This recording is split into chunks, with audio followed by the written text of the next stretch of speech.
ॐ नमो भगवते श्रीरमणाय। ॐ नमो भगवते श्रीरमणाय। ॐ नमो भगवते श्रीरमणाय। एकमक्षरम् हृदि निरन्तरम् भासते स्वयं लिख्यते कथम् हृदयकुहरमध्ये केवलं ब्रह्ममात्रम् ह्यहमहमिति साक्षात् आत्मरूपेण भाति। हृदि विषमनसा स्वं चिन्वता मज्जता वा पवनचलनरोधात् आत्मनिष्ठो भवत्वम्। देहं मृण्मयवज्जडात्मकम् अहं बुद्धिर्न तस्यास्त्यतो नाहं तत्ततपेतसुप्तिसमये सिद्धात्मसद्भावता कोऽहं भावयुतः कुतो वरधिय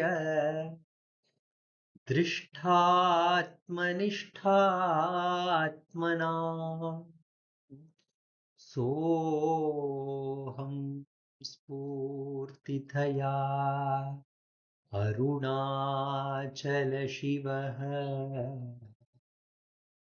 पूर्णो विभाति स्वयं।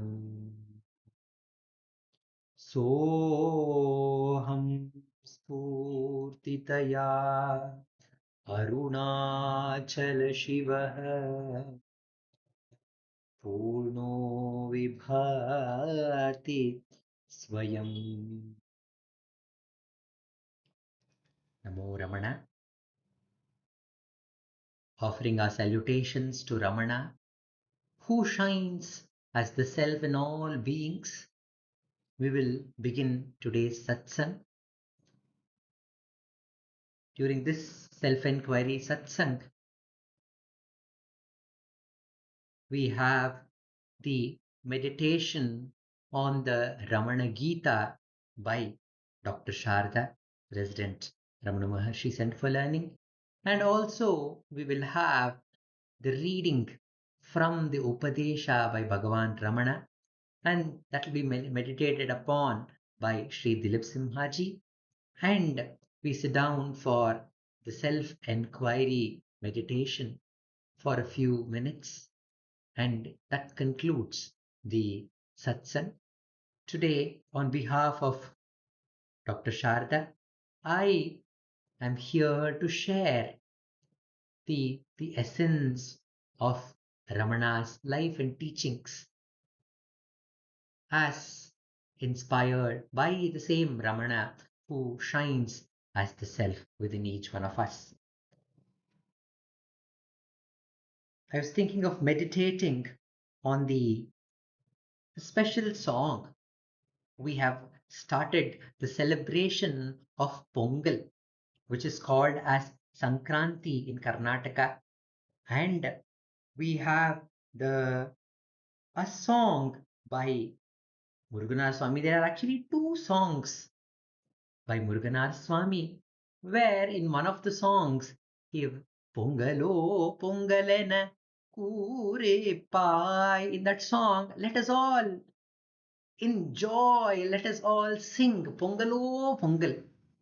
In the Pongal festival, a pot is kept and the rice and the dal are added into that, and the water is poured, and we wait until it it is it is the rice has baked, and the rice and the water, it spills out, it overflows, and that it is seen as joy. Everybody, when that happens, they allow it to overflow, and they all sing Pongalo Pongal, Pongalo Pongal. And the Pongal represents the harvest festival where the sun enters the Makara, the Capricorn, and the winter, the cold winter finishes, and the Surya, the sun shines brightly. So we are welcoming the Surya. It is to tell that this, the laziness, the winter brings, and the cold which the winter brings, it has just passed away, and we are entering into the warmth of the sun. And this represents that the darkness of ignorance is moving away, and we are entering the Uttarayana Kala. We are entering to that Atma Surya, which is ever shining bright. And Uttarayana Kala, the word Uttara means the answer. And the the Uttara is the direction where Dakshinamurti is sitting. Dakshinamurti is sitting in the north, and he's turning towards Dakshina. And he's turning towards Dakshina. And what is where are we turning? The disciples are all turning towards the Uttara, which is the answer, which is the solution. And Ramana in Ramana Gita says the answer for all the problems, answer for all the question is to understand our own true nature. The who am I? Enquiry is the answer for all the questions.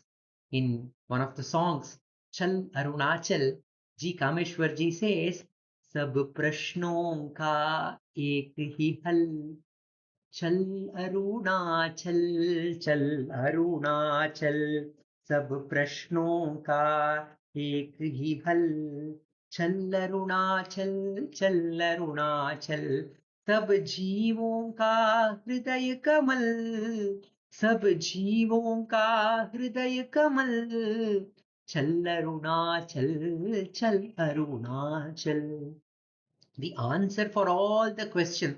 सब प्रश्नों का एक ही हल. What is the answer? Go to Arunachala. Chal Arunachal. But where is this Arunachal? सब जीवों का हृदय कमल. Arunachala is the heart lotus of all beings. We just have to, when we say all living beings, are we excluded in that? No, we are included in that. Our own heart lotus is Arunachala, and the solution for all our problems is to turn within to that Arunachala. That is the Uttara that Dakshinamurti Ramana is giving us. Turn, turn silently towards that presence of the divine Arunachala within. And that is the solution. When that happens, the joy, the Satchit Ananda, the joy of existence, the joy of pure awareness, it springs forth and overflows, and it envelops the whole universe. Those who came to the presence of Ramana, they all experience this great joy, great peace. Everybody says when in his presence there was this, the perennial river of peace was flowing. And F.H. Humphrey says there was something magnificent about Ramana's presence. The presence of God was radiating terrifically from him. So that is the overflowing, that is the Pongarade, that is the Pongal that we are talking about. And how can we get back to that experience of overflowing joy? Ramana says we have to make our mind pure. How do you make the mind pure? By questioning what is our true nature? Who am I? Kim, you should ask, who am I? And enter the heart enter the heart with the pure mind, Amala Diya. Then that Arunachala, the pure consciousness, seems to be shining in our heart, and we become one with that power, just like the river merging into the sea. In the Arunachal Pancharatnam, Ramana speaks about Arunachala as the sun, which we are celebrating tomorrow. He says, Karuna Purna Sudhabhe Kabhalita Ghana Vishwarupa Kiranavalyam Arunachala Paramatman Aruno Bhavachitta Kanja Suvikasaya. You are that sun with whose rays is engulfing the whole Ghana Jagat. Will you not become that same Surya, Atma Surya, and make my heart lotus blossom?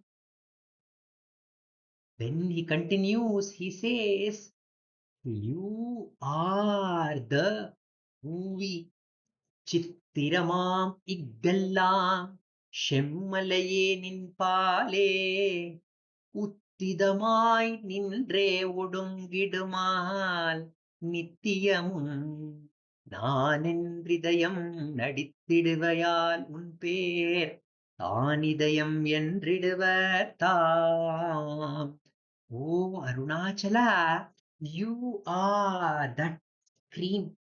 When we are talking about Arunachala as the screen, Arunachala is the light of the projector also. And because of that screen and the light, we see that this picture of the world is arising, is appearing, and it is sustained. All the activities is sustained. And when the movie is over, all the pictures subside into you, O Arunachala. When you are this everything, you are that screen in which this movie of the world, this life is being projected. Where am I? I am also part of that screen. And this image that I am holding on to, this is also projected by you, the light. So you are the heart. And in the heart, you are shining as I, dancing the dance of I. So you are that power within me. You are the I. So I need not search you anywhere outside. I need to search for your presence within. Then he continues and he says,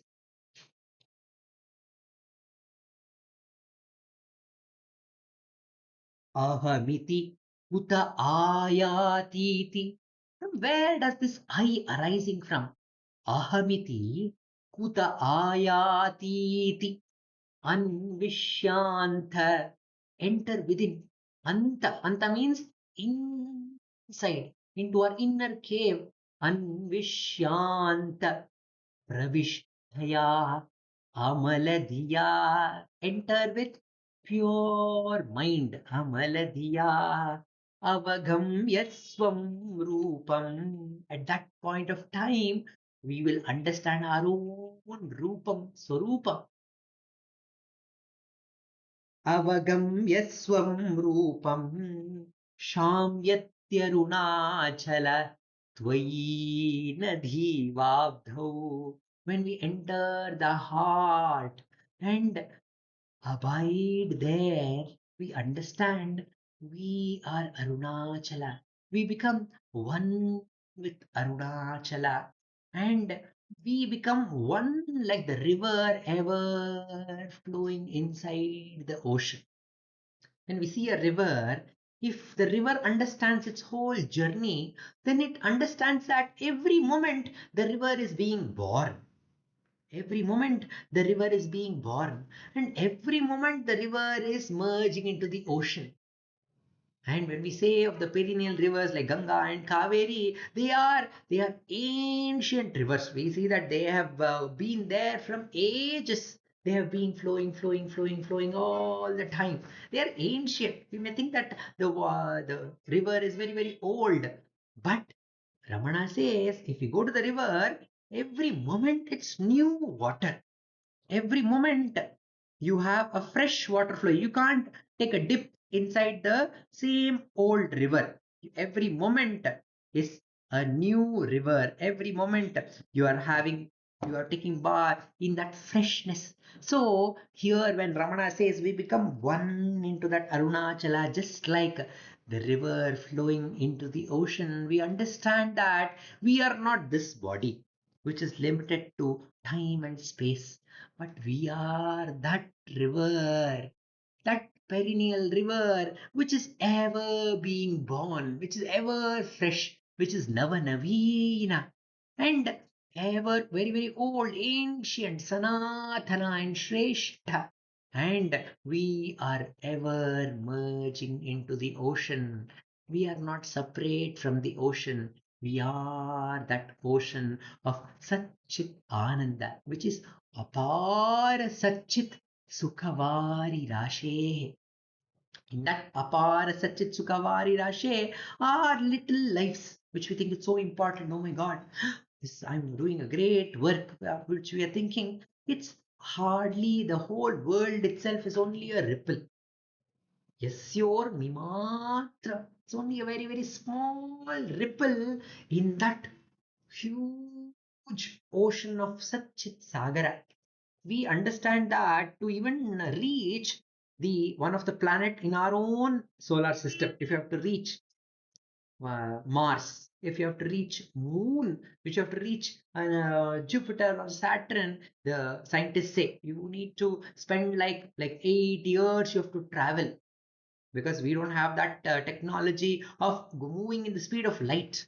Okay, even if you find a technology where we are able to move in the speed of light, it will take many light years, millions and billions of light years to reach even to the end of our own solar system. So such huge is our own universe, and sun is one of the the planet in one of the star in our Milky Way galaxy. Milky Way galaxy has millions and millions and millions and millions of countless stars. That is only in one galaxy, our galaxy called the Milky Way galaxy. But if you see that Milky Way galaxy is only an average galaxy, there are much more galaxies which the scientists are understanding now, and they are discovering new galaxies which are outside our Milky Way galaxies. So if we understand this, which is so mind-boggling, and we say, oh my God, the whole universe itself is beyond our comprehension. And the one, the Supreme, who is taking care of the whole universe. How is he taking care of the whole universe? You can understand by your own place here on the earth. Among all those planets in science, we learn that Earth is the only living planet. It is not very, very close to Sun because the Venus and the Mercury, you can't bear the heat. We are not very, very far like the other, like Jupiter and Saturn, where the temperature is so low, you can't live. But we are at the right position where we have the right amount of sunlight. We are, when we think of that, we think that, oh my God, such a blessing. We are at that right point in the solar system where the earth is orbiting around the sun, the correct amount of heat, correct amount of warmth, correct amount of everything is provided to us, so the life could be born. And we are among those lucky living beings who are born in this beautiful earth. When we think of all these things, we think, or we understand that some Kaschit Apara Shakti, some great power is taking care of each one of us. And Ramana says, when the universe, Supreme is taking care of the whole universe, why are you worrying about your own little luggage? He gives the example of a person who is traveling the train and holding his luggage on his head. And beside the passenger asks, why are you holding on to this luggage on your head? Is it the irumudi that you are taking for Shabrimala? Even irumudi can be kept down. Only when climbing up those 18 steps, you have to hold it on your head. Why are you keeping this luggage on your head? And that person told, oh, Already there are so many people in the train, and so everybody has big, big luggages.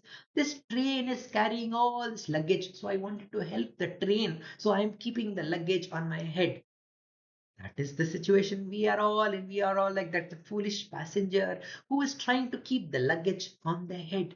But that supreme power which is taking care of the whole universe, will it not take care of us? The whole world that we think is so big is only Yasyormi Matram Bhuvanam Samastam. But Supreme is so compassionate. He's taking care of the whole universe, but it is taking care of each one of us at the same time. And it is available to each one of us at the same proximity. It does not say, oh, I only like these people, I'll be very close to them. I don't like those people, I'll be away from them. I give the example of the sun. Will the sun ever say, oh, these snakes and scorpions are poisonous animals? I'm not going to give sunlight to those animals. Only good people I'm going to give light. The those who are doing mistakes in life, they are doing some wrong deeds. I'm not going to give them light. Is the sun going to tell like that? No. The sun is shining bright and its light is available to everyone. Similarly, that Atma Surya, the supreme power within, is available to everyone. Although the world is Yasyormi Matram Bhuvanam Samastam Guhahitam Tam Ramanam Gabiram. That supreme Ramana is available in every heart cave, and he is available to us when we become Chinta Vihinam, when we truly are without any thoughts, when we turn towards that supreme power with great love, he is available to us. And that Ramana who is within our heart, we think. And when we think, he makes us, he embraces us, and we become one with that supreme power. And we understand we are not this limited identity that we are holding on to. In Ashtakam, he says, we become the Lord of the universe. In, he says the Kove is the king. We become the king of the universe, says Bhagavan Ramana. When we become the king of the universe, we become the joy itself, and that joy overflows, and that we celebrate as Pongal and Shankranti. Murugana Swami in the another Shankranti song, he says, Manavu Nirmalavaitu Kandu Guru Charana Indu Sankranti Sudhina Now Kondaduva Chanchalate Nigisitu, and it is making us abide in the heart. Manavu nirmalavaitu, the mind became pure when we saw the Guru Charana in our heart, and all the chanchalate neegitu, and nemmadiya padaitu, when we truly experience peace. That is the day of Pongal and Shankranti. And in Ramana's ashram, Shankranti was celebrated with great joy. The pongal was made and served to all the devotees. And the next day to uh, the the Shankranti is the Mattu Pongal. Mattu Pongal is a day where all the cows at the Goshala of Ramanashramam, they were all decorated beautifully, and Lakshmi was also decorated very beautifully on every Fridays, and on Shankranti day, the Mattu Pongal day. It was a sight for the devotees to enjoy seeing Lakshmi. And it was on the Pongal day, the photographer had come to take this photograph of Ramana and the Lakshmi. Then it is told that Lakshmi was getting restless, and she was moving here and there, here and there, here and there. And Ramana saw Lakshmi, and he gave the Upadesha to Lakshmi. Oh, Lakshmi, be still. Suma iru. When he told Lakshmi to be still, Lakshmi immediately grasped the Upadesha. Uttara, that Dakshinamurti Ramana is giving, she held on to that. She became still, and the photographs was taken. And in that stillness, we can see that how she became one with Ramana. So that is the Upadesha Ramana is giving us. Be still and know that you are God. That's the only Upadesha Ramana is telling us. Be still and know you are the God. But the thing is, we are not able to be still like Lakshmi. Our mind keeps arising and moving away in the form of thoughts. So for us, Ramana has given us the tool to, just like how an elephant which is moving here and there, if it does not have anything to catch, it keeps touching and taking away all the things on the road. So the Mahut gives a stick to the or a chain to the elephant so that it can hold the chain and does not disturb anybody else. So Ramana has given us one stick or a chain called Who am I? When we ask this question and turn our mind within, then we truly become still. When we truly become chinta vihinam, we we can truly remember Ramana. Hridi chintayami. That Ramana, the Ramana Gabhiram, who is in the heart cave, we can have his darshan and become one with him. And this is the significance of the Pongal and the Shankranti that we are celebrating starting from today to tomorrow. Let Bhagavan Ramana bless us with that stillness that he blessed Lakshmi cow with. And let our minds turn with Nirmala Manas to the heart, and let the joy of the self, Satchit Ananda, overflow, and let us all celebrate this Atma Pongal. Wishing all the devotees a very happy Shankranti and Pongal. We continue today's satsang with the reading and sharing by Dileep Simhaji. That will be followed by the self-enquiry session guided by him.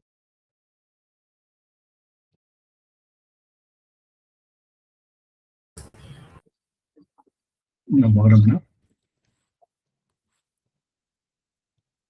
ध्यायेत् शारदचन्द्रसुन्दरमुखम् ताम्रारविन्दक्षणम्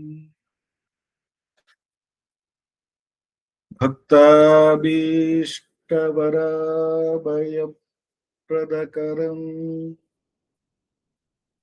कौपीनमात्रोज्ज्वलम् स्वात्मानन्दरसानुभूतिविवशम् सर्वानवद्याङ्गकम् श्रीमन्तं श्रीरमणीश्वरं गुरुवरम् योगासनाध्यासितम्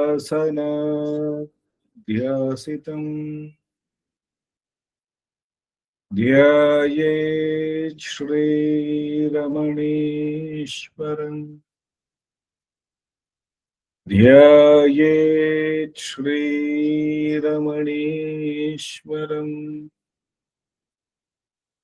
ध्यायेत् श्रीरमणीश्वरम्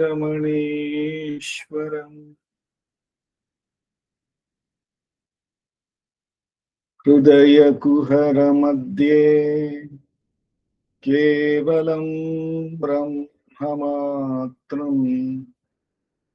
यहमहमिति साक्षात् आत्मरूपेण भाति हृदि विषमनसा स्वं चिन्वतामच्युतव पवनचलनरोधात्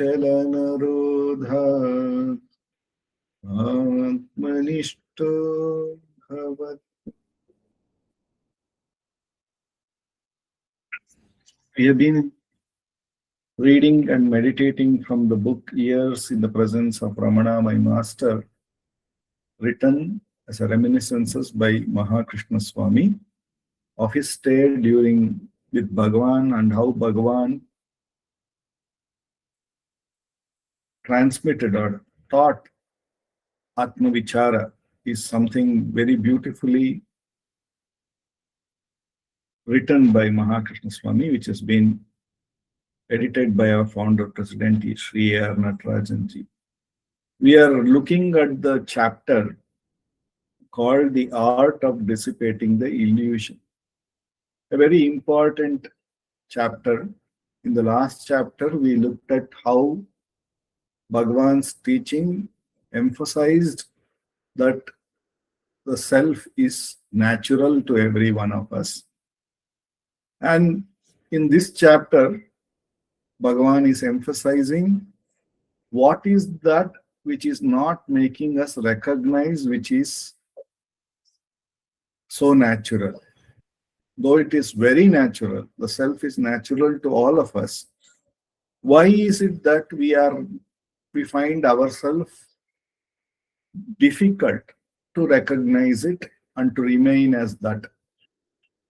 Bhagavan is focusing his attention, or through these dialogues, or Mahakrishna Swami has compiled all the question answers put to Bhagavan under this head, where Bhagavan is going on emphasizing how we are paying attention to the illusion and therefore missing out on the natural truth.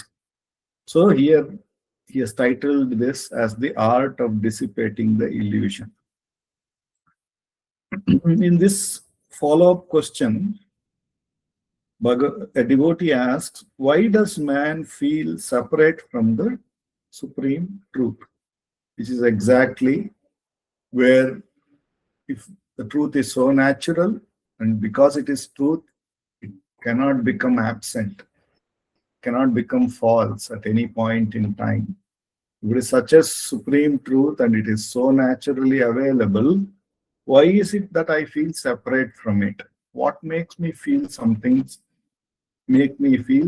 apart? A very wonderful question, and Bhagavan's answer is, it is due to the exclusive importance that he holds to the physical body, to the thinking mind, to the senses, and to all the illusory manifestation. I repeat Bhagavan's answer. It is due to the exclusive importance that he holds to the physical body, to the thinking mind, to the senses, and to all the illusory manifestation. So it is, even if the answer is very clear, but it is exclusive importance. I think the crux of the answer stands in that important clarification which Bhagavan is giving, which is the exclusive importance that we are giving to what? That to the body, to the mind, to the sense, to the data which the senses bring, and to all the illusory thing which we keep thinking or manifesting. All is imaginary, because the whole of this waking is not there when we go to the sleep.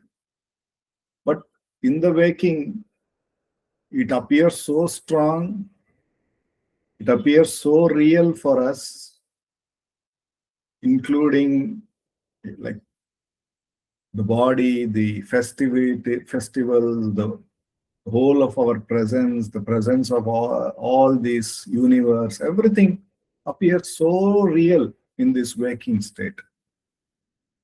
And when we go to the sleep, we know that it is not there.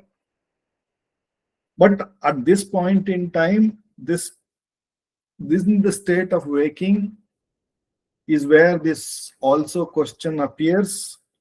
If the supreme truth is so natural, why am I not able to experience it? It also appears so strongly in this waking state.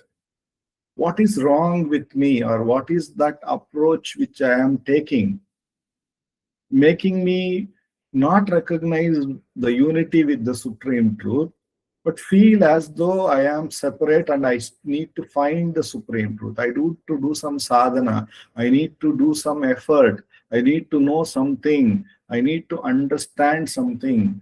I need to recognize something which is called the Supreme Truth, which I am not right now recognizing. That is appearing so strong, and that exclusive importance that we give to such a thought, the exclusive importance that we give to this body, to this mind, to this senses, is what making us feel a sense of separateness, is what Bhagavan trying to make it clear. So the problem is in that exclusive importance that we give to whatever is appearing as objects. It may be a thought, it may be a very good spiritual thought, a very important spiritual quest. Why am I not finding the truth? But I give so much importance to that, and I believe that I am not able to find the Supreme Truth. That is what is causing us to not recognize something which is so natural, is what Bhagavan is emphasizing, bringing our attention to. And in the Shastric path, this is called the Chit Jada Granthi.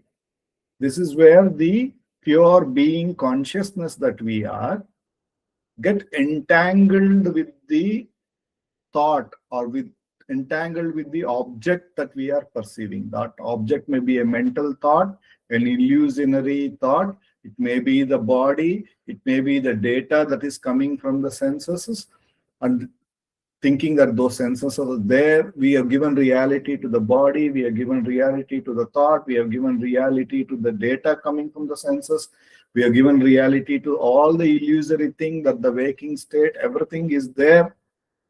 That consciousness getting bound to that idea, that chit becoming entangled with these appearances, that is called the Chit Jada Granthi. And that is, Bhagavan calls it as the first and the foremost division that has been created, an imaginary division called the I. Once that illusory thing is held on to is real, then all other appearances, that is the mind, the thought, the body, the illusory world, everything, again, separateness will all start from that I, or that I is the experiencer of all this separateness. The I itself is the first separateness, which is an imaginary separateness from the self, from the truth, and that taken to be real, and that I then goes on to create various sense of separateness. And then since we are given the reality to this first separateness I, and holding on to it, we give reality to all other separateness there. Therefore, the sense of separateness appears to be very, very real. And the sense of unity, when we talk about the supreme in a division, suppose there is, we can't see that supreme truth in the division. Everything appears in the form separate, in the name separate, in color separate, in the appearances separate, in the taste separate, it appears, everything appears different. So we can't see one commonality in all of them. And therefore we think that supreme truth, which should be there in everything, is not there in these different varied appearances that I am seeing. One thought is not the same as other thought, because the content of one thought may be emotional, the content of another thought may be of fear. So I don't see it as same. This was different and that is different.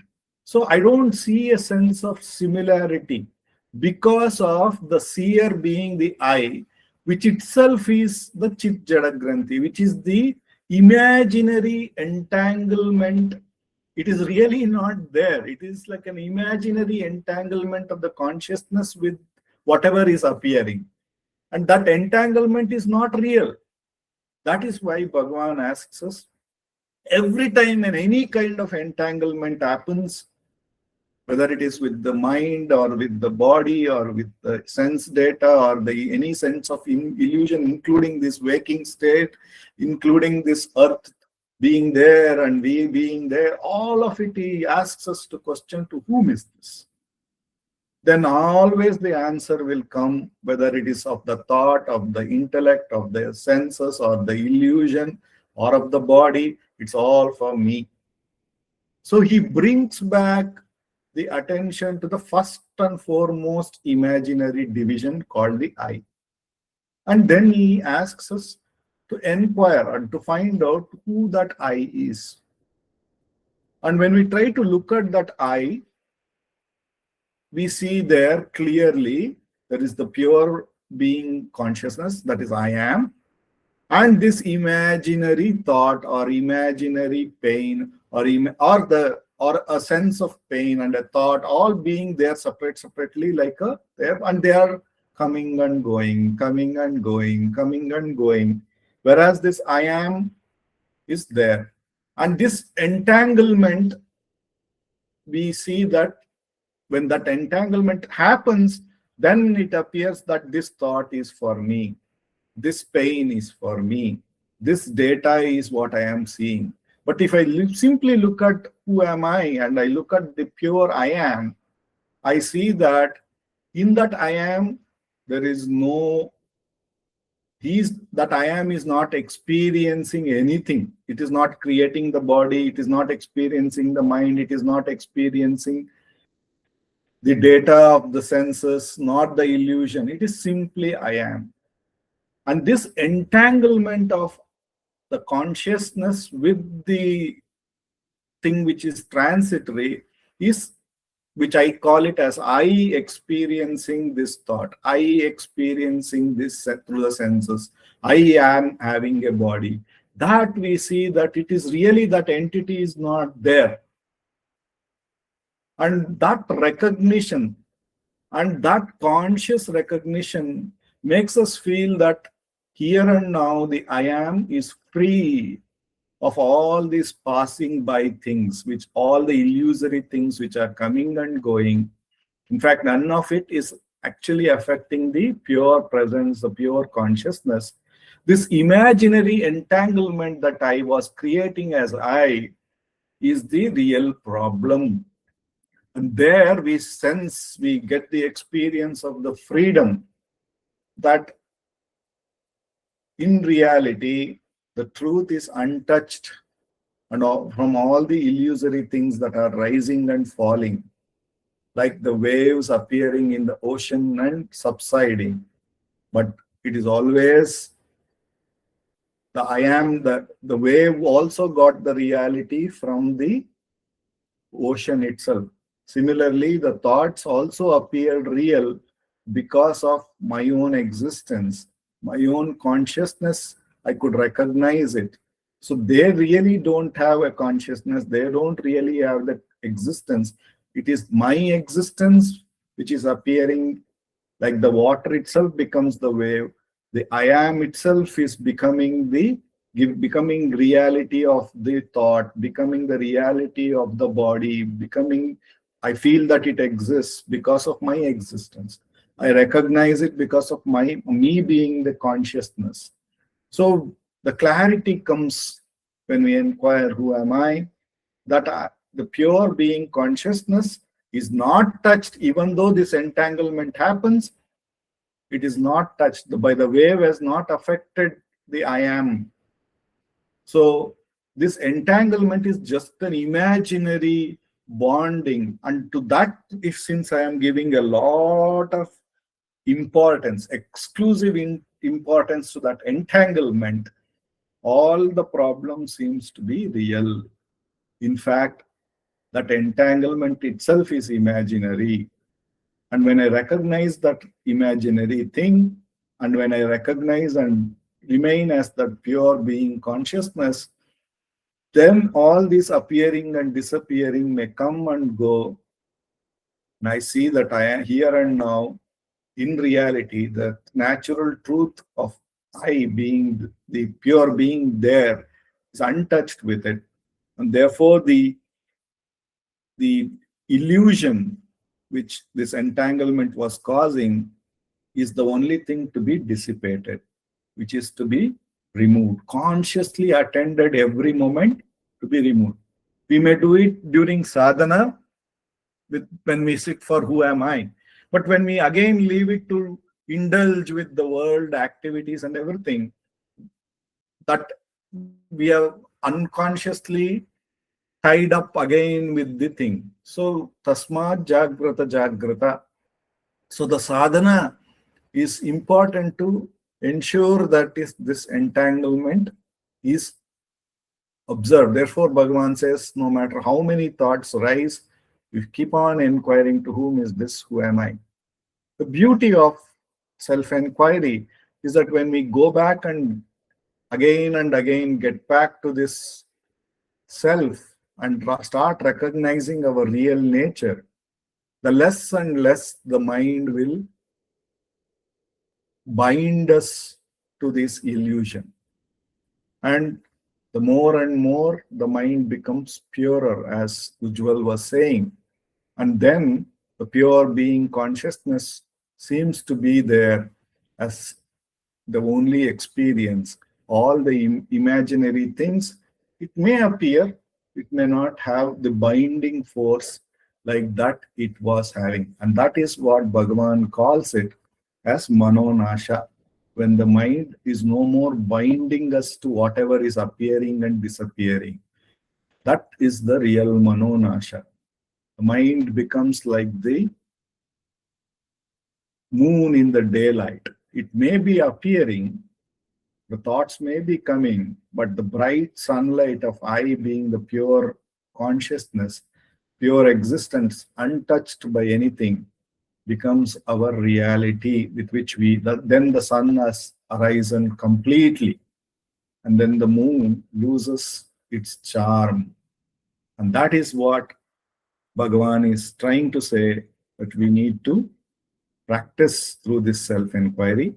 With Bhagavan's immense grace, for the next 10 minutes, let us practice Atma Vichar.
Om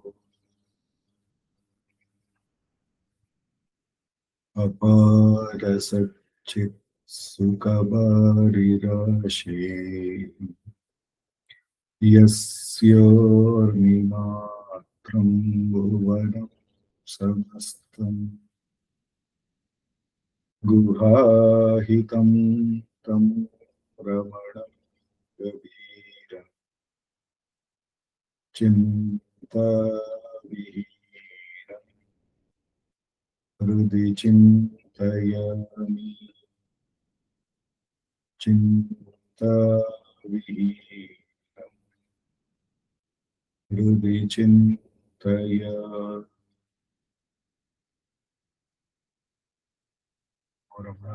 Thank you, Ujwal. Thank you all.